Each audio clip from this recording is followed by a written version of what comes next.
So let me start with a number 0. That's how many times Iran's new supreme leader has appeared in public, on camera, or even on audio since the day his father was killed. Not once, not at his own inauguration, not at his wife's funeral. Not even at his own father's funeral, the single biggest ceremony the Islamic Republic has staged in over 3 decades. I want you to sit with that number for a second, because in a country that just spent 6 days parading a dead man's coffin through 4 cities to prove the regime is still in control, the man who's supposedly in charge of all of it hasn't shown his face once, and that gap between the show of unity on television and the man who refuses to appear in it is where this entire story lives. Let's get into it. Here's the background in case you missed it. On February 28, 2026, the United States and Israel launched a coordinated air campaign against Iran. Within hours, Iran's supreme leader, Ayatollah Ali Khamenei, was dead, killed in a strike on his residence that also killed his wife and his daughter-in-law.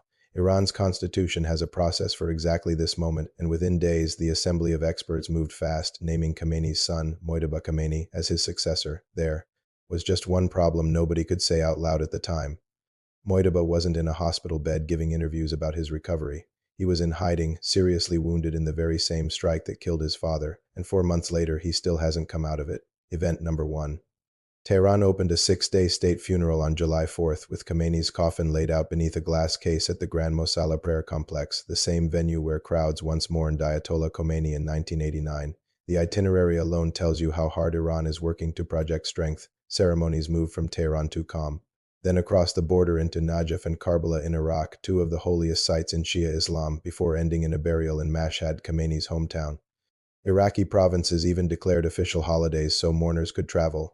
On paper, this is a message aimed at every Shia community from Beirut to Baghdad. The Islamic Republic endures, and its influence still stretches across borders. Representatives from more than 100 countries showed up. But look at who didn't. Analysts pointed out that no major world leader attended, not even from countries considered friendly to Tehran, and that absence quietly told a very different story about how isolated Iran has actually become since the war started. A funeral built to look like global respect ended up exposing the opposite. It's worth pausing on the history here, because Iran has staged a funeral like this exactly once before, and it did not go smoothly. When Ayatollah Khomeini died of natural causes in 1989, an estimated 10.2 million people showed up, roughly 1/6 of the entire country's population at the time, a crowd so large it landed in the record books. It also turned into chaos. Mourners rushed the casket, Khomeini's body tumbled out into the crowd, and the crush killed 8 people and injured hundreds more.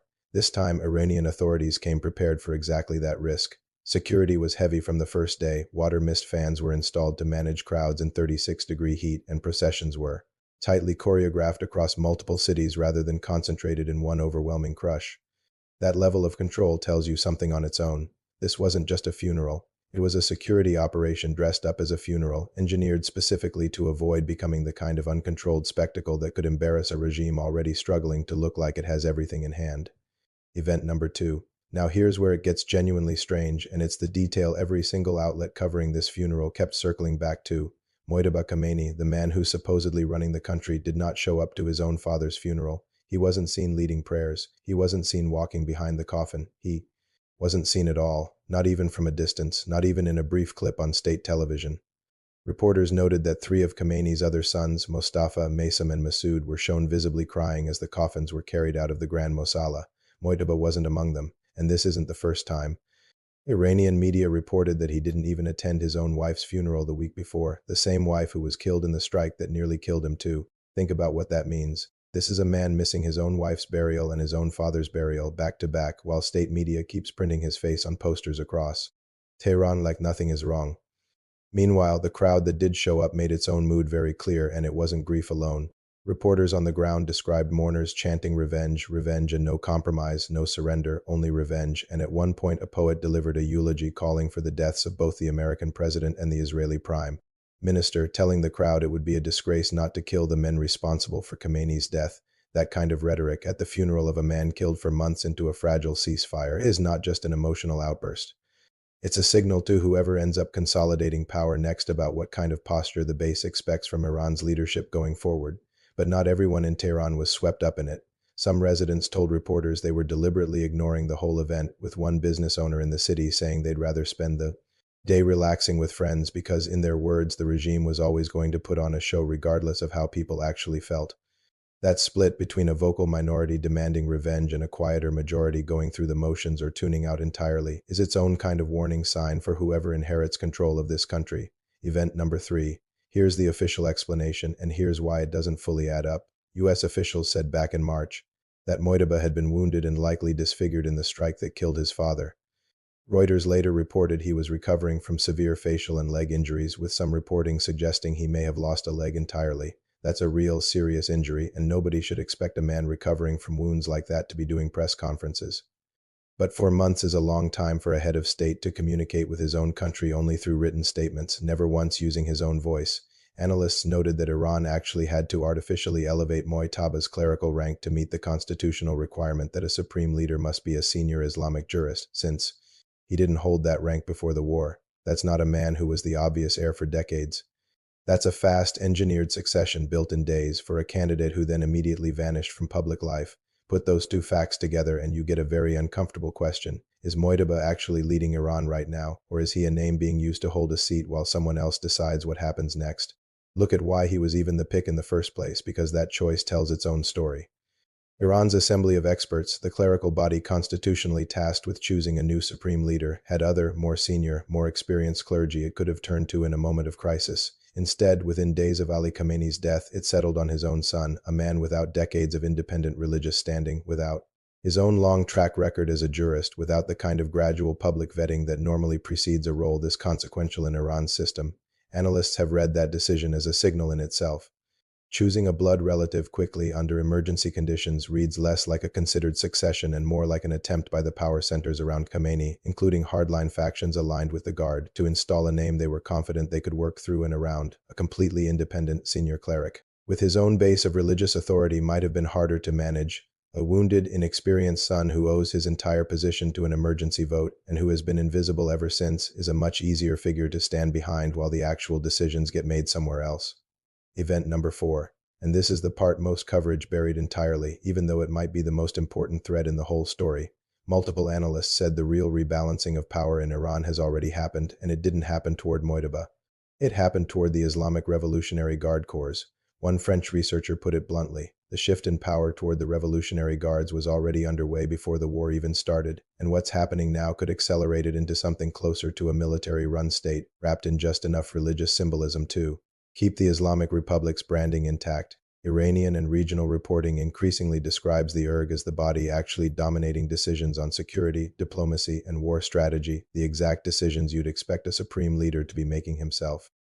Meanwhile, in the chaotic first days after Khamenei's death, it wasn't Mojtaba running the country either. It was an interim leadership council made up of President Masoud Pezeshkian, the judiciary chief, and a senior guardian council cleric, a committee stitched together to keep the government functioning while the succession question got sorted out. When a country needs a committee just to survive the transition, that tells you the transition was never as clean as the official story wants you to believe. It's worth naming who actually sits inside that power structure, because the IRG is not some abstract institution. It's specific men with specific track records. Its ground forces have been commanded by figures who spent years building loyalty networks inside the organization long before this war ever started, the kind of quiet institutional entrenchment that doesn't disappear just because a new name gets printed on a poster in Tehran. And crucially, this isn't the only armed institution in the country. Iran's conventional army, separate from the Revolutionary Guard, numbers somewhere around 350,000 men according to recent military assessments. Right now, analysts say that regular army doesn't carry serious political weight. It has mostly stayed in its lane while the Guard has expanded its influence. But that's not a permanent arrangement. If the Guard ever pushes its consolidation of power too far, too fast, that conventional army becomes the one remaining institution large enough to push back, assuming its own leadership decides that's a fight worth having. Right now, nobody knows which way that goes, and that uncertainty alone is a bigger long-term risk to Iran's stability than anything happening on the funeral stage this week. Event number 5. And here's the timing detail that ties this whole funeral back to everything else happening in the region right now, because none of this is unfolding in a vacuum. This funeral is taking place in the exact middle of the 60-day ceasefire window that reopened the Strait of Hormuz to commercial shipping, an arrangement both Washington and Tehran are still actively negotiating the long-term terms of. Maritime authorities reported that traffic through the strait during the funeral period has stayed steady but hasn't increased, a sign that shipping companies and insurers are watching Iran's internal stability just as closely as they're watching the diplomatic talks. At the very same time, NATO officials were scheduled to discuss the strait's security at this week's summit, and Israeli Prime Minister Benjamin Netanyahu was reportedly preparing to meet with President Trump in Washington within days. Tehran, in other words, chose to pause its own diplomacy with the United States specifically to hold this funeral at the exact moment every other major player in this story was making moves of their own. That's not a coincidence, and it's not just about grief. A government confident in its own internal stability doesn't need to freeze its foreign policy for 6 days to bury a leader. A government still working out who's actually in charge behind the scenes does exactly that because it can't risk any external distraction while it manages an internal one. So here's the actual picture forming. Underneath the funeral coverage, Iran spent 6 days building the most elaborate public ceremony it could stage, moving a body across 2 countries and 4 cities, inviting delegations from over 100 nations, all to project one single message: we are still in control, nothing has changed, the Islamic Republic endures, and every single piece of that message gets undercut by one missing man. If the succession really were as settled as state media wants the world to believe, Mojtaba Khamenei would have stood at that podium, injuries and all, and led the prayers himself, because that image alone would have been worth more to Iran's stability than almost anything else it could have staged this week. He didn't, and the fact that he didn't, 4 months after taking the title, tells you the real power struggle in Iran isn't happening between reformists and hardliners the way it usually gets framed. It's happening between a wounded, invisible cleric holding a title and the men in uniform who've spent years quietly building the actual machinery of control underneath him. There's also a version of this story where nothing sinister is happening at all, and it's worth being fair to that possibility too.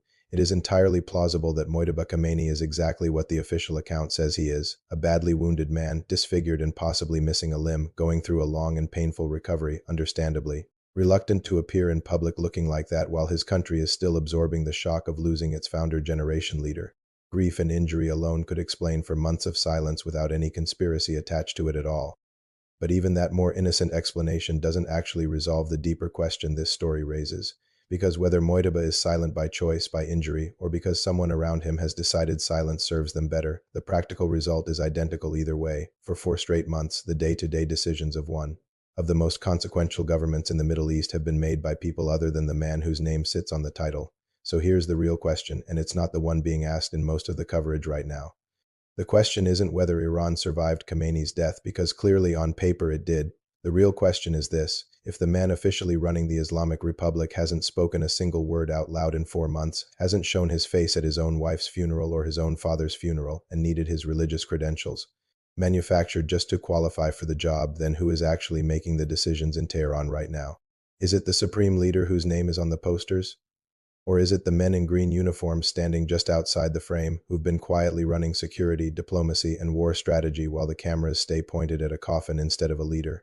I don't know the full answer yet. I don't think most Iran analysts do either. But watch what happens after this funeral ends and the cameras go home, because if Mojtaba Khamenei still hasn't appeared in public a month from now, this stops being a story about mourning a dead Ayatollah. It becomes a story about who actually replaced him. Okay, I'll see you in the next one.